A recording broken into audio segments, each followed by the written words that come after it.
রসুন দিয়ে মুরগির মাংসে এটা যে এত স্বাদ হয়, যারা খেয়েছেন তারা তো নিশ্চয়ই বোঝেন। গরুর মাংস রসুন দিয়ে খায়, কিন্তু মুরগির মাংস যে এভাবে এতটা স্বাদ হবে সেটা বোঝা যায় না। আসসালামু আলাইকুম গাইস, কে কোথা থেকে দেখছেন, কেমন আছেন?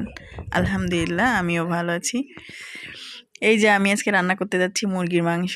এটা আমি রসুন দিয়ে রান্না করব। আর এই দেখুন, আমি একটা ছোট্ট ছোট্ট করে কেটে নিয়ে সুন্দর করে ধুয়ে নিয়ে এসেছি।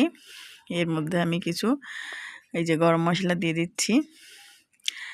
আর আমি এই যে দিয়ে দিচ্ছি, এখানে আমি আদা, রসুন, পেঁয়াজ সবগুলো আমি বেটে রেখেছি, জিরা, এগুলো আমি দিয়ে দিলাম।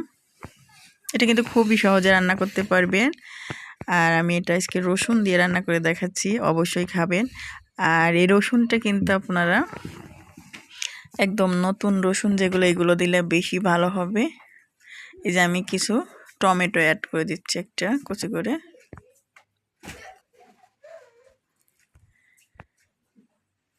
এর মধ্যে দিয়ে দিব আমি স্বাদ মতো লবণ, স্বাদ মতো হলুদের গুঁড়া, আর দিয়ে দিব মরিচের গুঁড়া, শুকনো মরিচের গুঁড়া। এটা কিন্তু আমি হাত দিয়ে মাখিয়ে রান্না করব।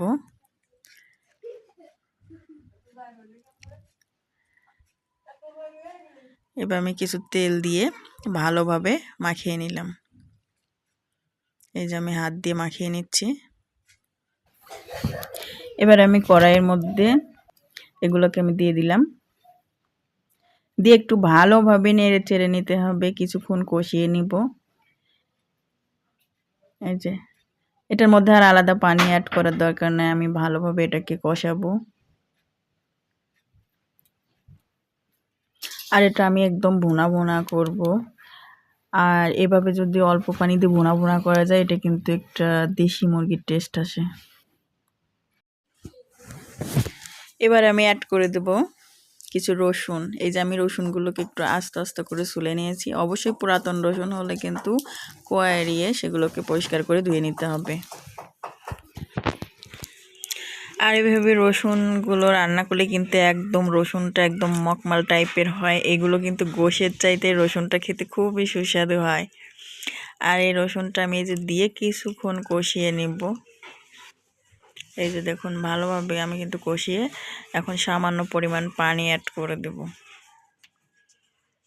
আমি যেহেতু বেশি ঝোল রাখবো না, এই জন্য আমি অল্প পরিমাণে পানি দিয়ে দিয়েছি। ঢাকনা দিয়ে ঢেকে দিলে এটা কিন্তু ভালো মতো একটু সেদ্ধ হয়ে যাবে, রসুনগুলো কিন্তু সেদ্ধ হবে ভালো মতো।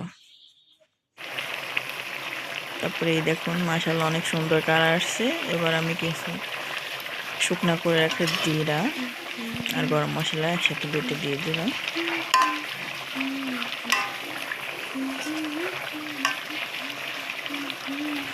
এই যে দেখুন, তৈরি হয়ে গেল আমাদের রসুন দিয়ে মুরগির মাংস ভুনা। খেতেও কিন্তু দুর্দান্ত স্বাদ। এই দেখুন, আমি একদম ভুনা ভুনা করেছি। এটা খিচুড়ি বা গরম ভাতে কিন্তু সেই মজা লাগবে। রান্নাটা মাশাআল্লাহ অনেক দারুণ হয়েছে। আর ভিডিওটি দেখার জন্য সবাইকে ধন্যবাদ। সবাই ভালো থাকবেন, সুস্থ থাকবেন। আল্লাহ হাফেজ।